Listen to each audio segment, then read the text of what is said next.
அலைக்கும் வரஹ்மத்துல்லாஹி வபரகாத்துஹு. கண்ணியமிகு மாணவ மாணவிகளே, அன்பு சகோதர சகோதரிகளே, சென்ற பாடத்திலே நாங்கள் ஹதீஸ் ஜிப்ரீல் என்று வர்ணிக்கப்படக்கூடிய தொடர் ஹதீஸிலே வதுஅத்திய ஜகாத்தை நிறைவேற்றல் என்ற ஒரு வார்த்தையை வைத்து ஜகாத்தினுடைய சிறு குறிப்பை நாங்கள் பார்த்தோம். இன்றும் அந்த ஹதீஸினுடைய தொடராக நாங்கள் பார்க்க இருப்பது வதசூம ரமலான் வதஹஜ்ஜல் பைத் என்ற இரு வாசகத்தினுடைய விளக்கத்தை பார்க்க இருக்கின்றோம்.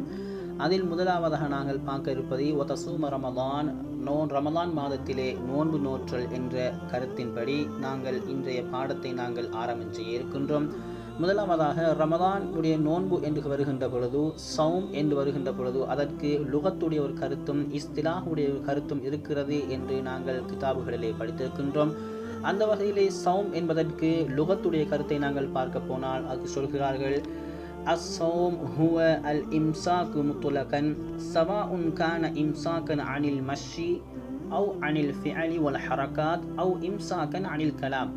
அதாவது எவரொருவர் பேசுவதை விட்டும் அசைவுகளை விட்டும் அதே போன்று செயற்பாடுகள் மற்றும் நடந்து செல்லுதல் போன்ற விடயங்களை தன்னில் தடுத்து வைத்துக் கொள்கின்றாரோ அதற்கு பொதுப்படையான ஒரு கருத்தாக சௌம் என்று சொல்லலாம்.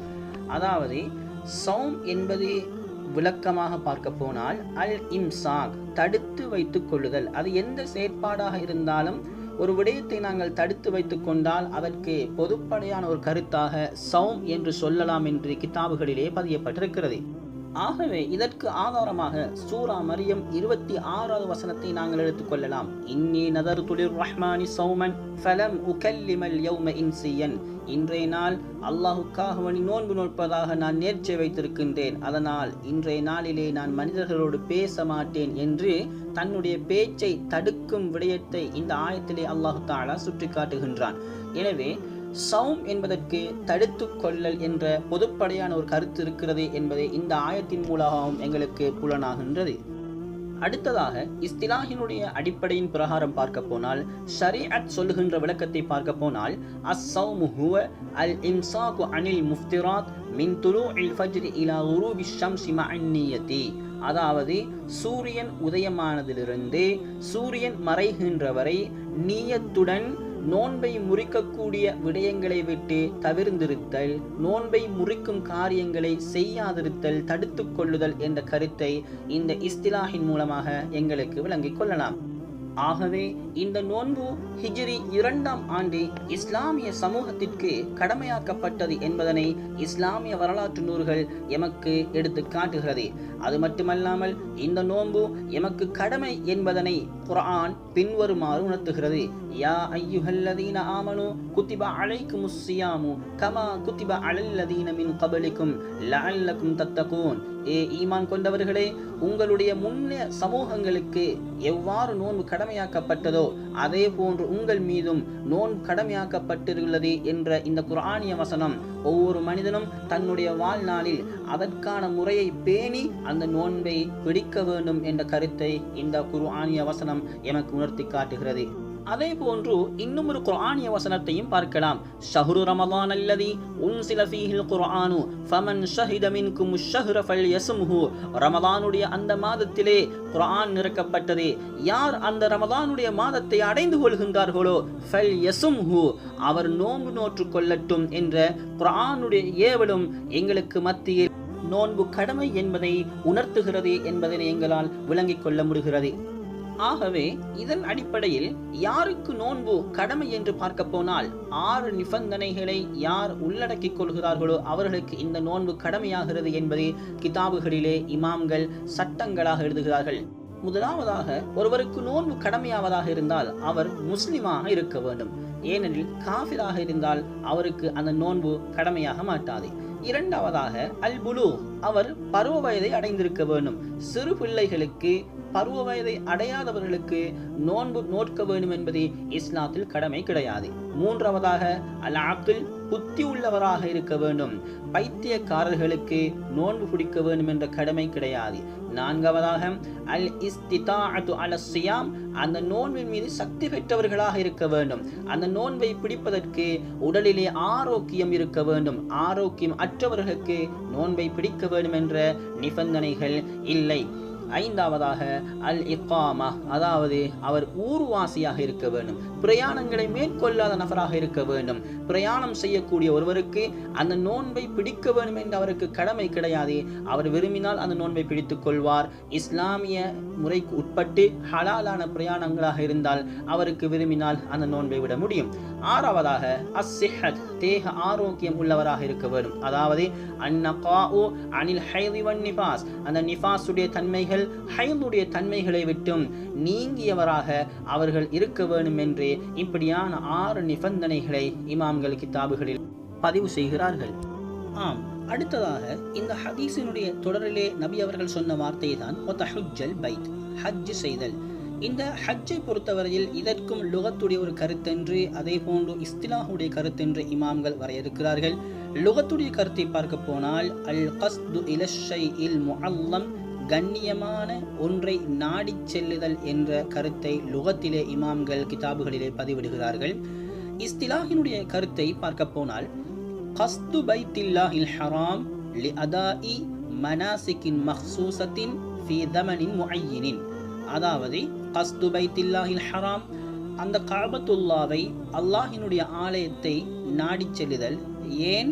லி அதாஇ மனாசிகின் மஹ்சூசத்தின், குறிப்பிட்ட ஒரு வணக்கத்தை நிறைவேற்றுவதற்காக, ஃபீ தமனின் முஅய்யினின், குறிப்பிட்ட காலத்தில். அதாவது இந்த இஸ்திலாஹ் சொல்கிறது குறிப்பிட்ட ஒரு காலப்பகுதியில் இறைவனால் நிர்ணயிக்கப்பட்ட அந்த குறிப்பிட்ட ஒரு வணக்கத்தை அல்லாஹுக்காக வேண்டி நிறைவேற்றுவதற்காக அந்த ஆலயத்தை, அந்த கஅபத்துல்லாவை நாடி செல்லுதல் என்று ஷரீஅத் ஒரு வரைவிலக்கத்தை எங்களுக்கு தருகிறது. ஆம், உண்மையிலேயே எல்லா காலங்களிலும் ஹஜ்ஜை நிறைவேற்ற முடியாது. உம்ரா செய்வதாக இருந்தால் எங்களுக்கு வசதி படைத்த நேரங்களில், உடலில் ஆரோக்கியம் இருக்குகின்ற பொழுதோ, தான் விரும்புகின்ற நேரத்திலே எங்களது வாழ்நாள் ஒரு முறையோ அல்லது இருமுறையோ அந்த உம்ராவை நிறைவேற்றிக் கொள்ள முடியும். ஆனால் ஹஜ் செய்வதாக இருந்தால் அதற்கு குறிப்பிட்ட அந்த துல் ஹஜ்ஜுடைய மாதத்தில் மாத்திரமே எங்களால் ஹஜ்ஜை நிறைவேற்ற முடியும் என்பது இந்த ஷரீஅத் வழங்குகின்ற இஸ்திலாஹத்தின் மூலமாக எங்களுக்கு தெளிவாகிறது. எனவே கண்ணியத்துக்குரிய மாணவ மாணவிகளே, இந்த ஹஜ்ஜை பொறுத்தவரையில் எங்கள் மீது கடமை என்பதற்கு அல்லாஹு தஆலா கூறிய வாசகம் ஆதாரமாக திகழ்கிறது. சூரா ஆல இம்ரான் 97வது வசனத்தில் அல்லாஹு தஆலா இவ்வாறு கூறுகின்றான், வலில்லாஹி அலன்னாஸி ஹிஜ்ஜுல் பைத் மன் இஸ்ததா இலைஹி சபீலா, அல்லாஹ்வினுடைய அந்த ஆலயத்தை ஹஜ் செய்வதற்கு யார் சக்தி பெறுகின்றார்களோ, பொருள் ரீதியாக, உடல் ஆரோக்கிய ரீதியாக, ஏனைய வசதி வாய்ப்புகளின் மூலமாக யாருக்கு சக்தி இருக்கின்றதோ அந்த நபரின் மீது ஹஜ்ஜுல் பைத், அந்த கஅபாவை தரிசிப்பது, ஹஜ் செய்வது கடமை என்று அல்லாஹு தஆலா இந்த வாசகத்தினூடாக எமக்கு உணர்த்துகின்றான். எனவே இந்த ஹஜ்ஜை நிறைவேற்றுவதற்கு உடம்பில் தேக ஆரோக்கியமும் தேவை, அதே போன்று பண வசதியும் தேவை. இவ்விரண்டும் இருக்கும் சந்தர்ப்பத்தில் கட்டாயமாக வாழ்நாளில் ஒரு தடவையாவது இந்த ஹஜ்ஜுடைய கடமையை ஒவ்வொரு மனிதனும் நிறைவேற்றுவது அவனுக்கு அவசியமாக ஒன்றாகும். எனவே அந்த வகையில் தனது உடம்பில் சக்தி இருக்கிறது, ஆனால் பண வசதி இல்லை. இது போன்ற சந்தர்ப்பங்களில் அவருக்கு அந்த ஹஜ்ஜுடைய கடமை கடமையாக மாட்டாதே என்று கிதாபுகளிலே இமாம்கள் பதிவிடுகிறார்கள். ஆனால் ஒருவருக்கு தன்னிடத்திலே பண வசதி இருக்கிறது, ஆனால் உடம்பில் ஆரோக்கியம் இல்லை. இந்த மனிதர் தனக்காக ஹஜ் செய்வதற்கு ஒருவரை நியமித்து தன்னுடைய பெயரிலே அவரை ஹஜ் செய்ய வைக்க வேண்டும் என்பதே கட்டாய கடமையாகும் என்ற கருத்தையும் இமாம்கள் கிதாபுகளிலே பதிவு செய்கிறார்கள். இதற்கு பதலுல் ஹஜ் என்று சொல்வார்கள். எனவே தனக்கு ஹஜ் செய்வதற்கு முடியாது, உடம்பில் ஆரோக்கியம் இல்லை, ஆனால் அதிக பண வசதிகள் வாய்ப்புகள் எல்லாம் இருக்கிறது என்றால் தன்னுடைய பணத்தை கொடுத்து எனக்காக நீங்கள் ஹஜ் செய்து வாருங்கள் என்று ஒருவரை நியமிப்பதே அவருடைய வாழ்நாளில் கட்டாய கடமையாக இருக்கிறது என்ற கருத்தையும் கிதாபுகளிலே இமாம்கள் எழுதுவதை நாங்கள் அவதானிக்கலாம். எனவே அன்புக்குரிய மாணவ மாணவிகளே, இதன் அடிப்படையில் நாங்கள் பார்க்க போனால் இப்படியான அனைத்து வசதிகள் இருந்தும் யார் ஹஜ்ஜுடைய கடமையை நிறைவேற்றவில்லையோ அவர் இஸ்லாத்தினுடைய கடமைகளை பரிபூர்ணப்படுத்தாத ஒரு நபராகவே கணக்கிடப்படுகின்றார். அல்லாஹ்விடத்தில் அவர் பாவியாகவே பார்க்கப்படுகின்றார். காரணம், ஹஜ் செய்வதற்கு உடம்பில் தேக ஆரோக்கியம் இருந்து அதே போன்று பண வசதிகள் இருந்தும் சென்று வருவதற்கு எந்த பிரயாணத்திலே எந்த சஞ்சலங்களும் பிரச்சனைகளும் இல்லாத அம்னு மாத்திரமே இருக்கின்ற, சலாமத்து மாத்திரமே இருக்கின்ற பயணமாக இருந்தும் பொடுபோக்காக யார் இந்த ஹஜ்ஜை விடுகின்றானோ இந்த ஹதீஸின் அடிப்படையில் அவர் ஒரு அல்லாஹ்விடத்தில் விடயத்திலே ஒரு குறை செய்தவராக, இஸ்லாத்தின் கடமைகளை சரிவர பரிபூர்ணப்படுத்தாத ஒரு நபராகவே கணக்கிடப்படுகின்றார். எனவே இந்த ஹஜ் யாருக்கு கடமை என்று நாங்கள் பார்க்க போனால் சில நிபந்தனைகள் இஸ்லாம் சொல்லுகின்றது. முதலாவதாக அவர் முஸ்லிமாக இருக்க வேண்டும், காஃபிருக்கு ஹஜ் கடமை கிடையாது. இரண்டாவதாக பருவ வயதை அடைந்திருக்க வேண்டும். பருவ வயதை அடையாத நபர்களுக்கு இந்த ஹஜ் என்பதே கடமை கிடையாது. அடுத்ததாக அல் அக்ல், புத்தி உள்ளவராக இருக்க வேண்டும். பைத்தியக்காரர்கள், மஜ்னூன் போன்றவர்களுக்கு இந்த ஹஜ்ஜுடைய கடமை நிறைவேற்ற வேண்டிய அவசியம் கிடையாது. அதே போன்று அல் ஹுர்ரியத், சுதந்திரவாதியாக இருக்க வேண்டும்.